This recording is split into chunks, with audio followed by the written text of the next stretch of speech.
be able to be garnered toward a better future. And that's what a group like Hope would do.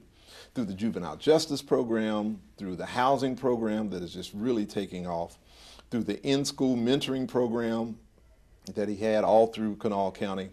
All of these are touch points to actually minister to people on the outside of the church walls. Can you say that part again? I think that's so important. He takes people from, you know. Well, yeah, because so often we will minister to people where they are, and that is wonderful. I mean, it's wonderful to feed the hungry, to clothe those that need it. But we also need programs that take people from where they are and to where they need to be. And so we believe in divine destiny. And as a part of divine destiny, I think that we can do so much to touch people and to point them in a direction that is an honor to God, as we honor one another in being conduits for the wonderful destiny I think God has for all of us. Last question is, can you connect it again with how this connects with the faith, the community development piece and the faith piece? Absolutely. Well, you know, there's a reason it's called a faith-based, because it is a way of taking our faith from the inside of the church. And churches do wonderful things, I don't care what denomination, in terms of touching people on the inside, in terms of baptism, in terms of the rights of the church.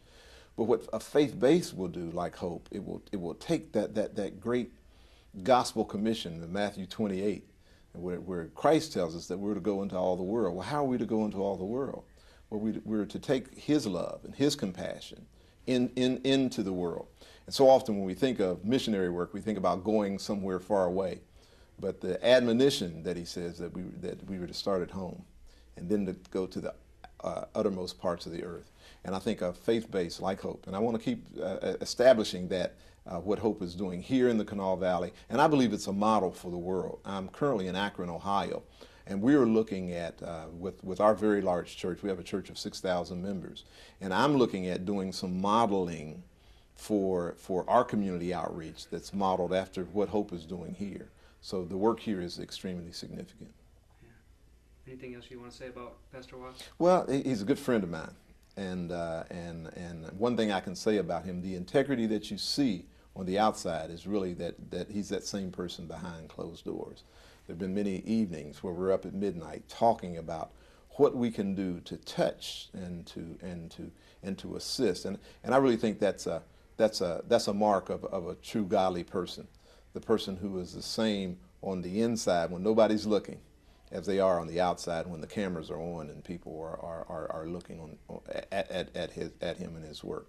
And so his work really deserves the support of the Kanawha Valley and the greater of West Virginia, but it also deserves the prayers of all those that would see this, because I'm going to ask everybody that sees this video to add Hope to your prayer list, because prayer availeth much. Yeah. How did you originally connect with him? How did you guys meet? He may not remember. We actually met on a basketball court, and he was quite an athlete, and I was not. And this was after we were adults, but we had known about each other through the years. And I remember we were actually watching some teenagers play, and we ended up talking for a long time that night. And out of that, we just started spending time together, talking about shared dreams. At that time, I was involved in full-time.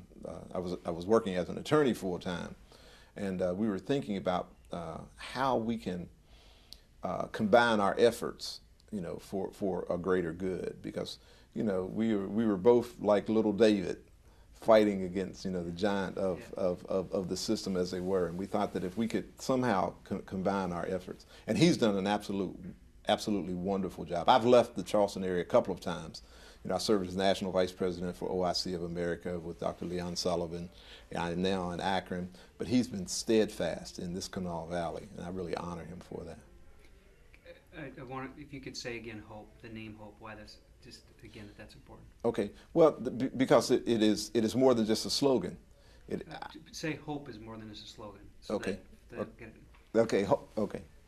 Hope is more than a slogan, because it is. I believe that it is a prophecy for all those who come through the doors of hope, those that don't have it, those that need it, those that don't understand it. That when you come under the banner of hope, you understand that tomorrow can be better than today. That's great. Thank you. Thank you. Now you're going to edit me good, right? I'm going to edit you. Okay.